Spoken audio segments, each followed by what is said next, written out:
What's up, everybody? Holy Nice with you here, bringing you 7 Deadly Sins manga review / reaction. This is chapter 318, titled Chaotic Battle. I'm really excited to see what this chapter is about, since it ended off last week with Mael giving Sunshine back to Escorner. So this should be a very hype chapter, and I definitely can't wait to see what's gonna go on. But if you want to follow along with me, link in the description down to Manga Rock, where I read it at. So let's get into it. First page. All ready for battle. All that's left is to strike down the head. And we see Meliodas with his sword in his hand running towards Demon King Zodorus. So they're still battling. I'm surprised that battle's still going on. Demon King Zodorus, though, he looks kind of hurt. You see like blood from his stuff spilling, him screaming at Meliodas. But Meliodas doesn't look hurt at all. He looks fine. So that's kind of unique. Okay, they're just going back and forth. No really good dialogue. Demon King Zodorus used Hellgate Blaze, and he made like a black sword made from the Hellfires. And Meliodas used that his secret treasure to make a whole bunch of clones of himself. Now he's going for a counter. Ooh, we got Elizabeth. She's helping in. She used Enhanced Arc, God Shredder, Fusion Technique, God Slayer. Oh wow, that is so broken. Basically, Elizabeth just enhanced Meliodas' sword with the Arc spell on it, combined with the full counter to make this fusion technique called the God Slayer. That's pretty awesome. But this is not their first time fighting together, so you have to remember they're gonna have combo techniques. We've seen it done before with the Anne and the Fairy King, and with our Fairy King and the old Fairy King and Giant King, so it makes sense. Looks like you're still unable to properly invoke your magic power, the ruler. Or perhaps is that your vessel isn't capable enough with you, so you can't use it. I'm going to be frank with you. As far as I can see, you have no chance of winning against us. So if you don't want to get crushed in here and now, then leave the vessel now and go back to purgatory. Demon King, and then you have the Demon King just tired as heck. I can sense it clearly from the vibration in the air and from the unpleasant of water surface that despite you strong airs you are putting on, that you're desperate. Jeez, can you hear my voice? Answer me. Zell, fight. See, he's talking to his brother. Now, don't bend to father's will. Reclaim yourself. You have Elizabeth in the back, hoping to him for him to wake up. It's just like how it was with Meliodas. He can't do it from the outside alone. Unless he resists and fights from within himself as well, they won't be able to drive the Demon King out and defeat him.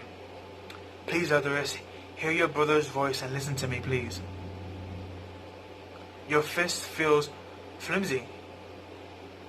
Your slash is sluggish. Are you actually truly trying to save your little baby brother? Then, after Demon King said that, he got kicked in the face, he sent flying. He should have gained new power capable of rewriting my own, and yet not only is he not using it, but he's not even using his demon powers, which all proves my assumption. What a fool. His determination not to kill the Demon King would be his undoing. That was basically the end of the chapter.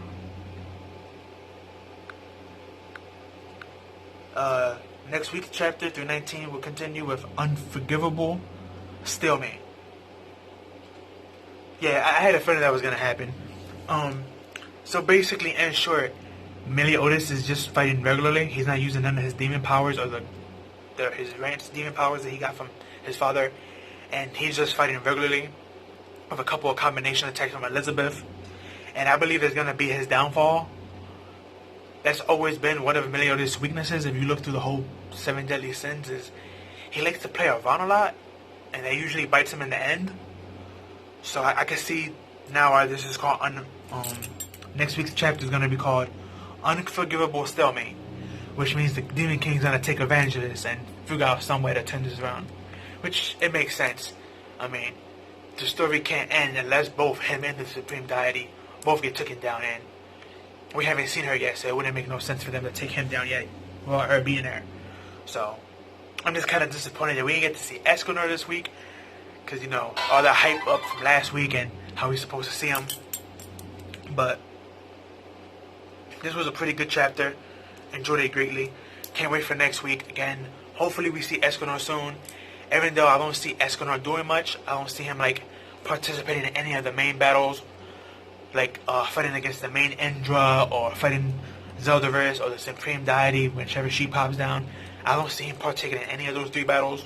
Him or Mel at that matter. So I'm not sure how he's going to be used, but I know they're not going to take him out in a corny way since he's like a fan favorite. So he's going to have that epic final moment where he does his final job and then get taken out, but I don't really see how yet. I mean, all the spoilers are gone and all that's left is Indra. Unless he actually gets to take that up by himself, but I mean, then Bond would technically be useless, so it's like, doesn't really make sense. But we're gonna have to see how, you know, that functions out and how that works. But to see Zeldaverse Demon King just there and he's taking advantage of this situation because he see that Meliodas is not really using his powers at all. He's probably fighting at 20% at best, since it's already stated that he wasn't using his demon powers or his godly powers. So, but yeah, it was a really quick chapter this week. Wasn't that many pages, but it was good. Again, kind of disappointed that we didn't get to see my boy Escorner. Wanted to see him throw hands and throw some more suns before his final moment, but we're gonna have to wait until next week. Who knows? Maybe in this stalemate, maybe Zeldaverse might, not Zeldaverse, maybe Escorner might jump in and sneak attack the Demon King and take him out, and that's how he gets taken out on the crossway. Maybe Meliodas and him like both damage each other to a low point, and then Escorner comes in with the one mode and just one-shots him. I mean, that could be a possibility.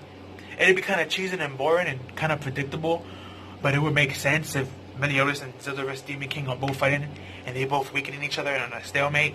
It would make sense for another powerful character just to come in and one-shot one of them, so one of their sides can win.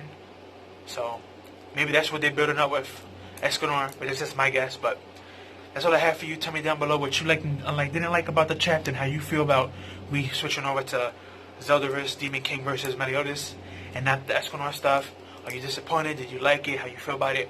I know a lot of fans don't like this Zeldaverse Demon King versus Meliodas, and they think it's boring and it's just another part 2 that's weaker than when we had Bond versus Demon King Meliodas. So, but I like it so far. It's not the most hypest stuff yet, but it's building up and showing us how these characters fight and their true skills and stuff, and the true skills of Elizabeth and Meliodas when they separate and when they're together.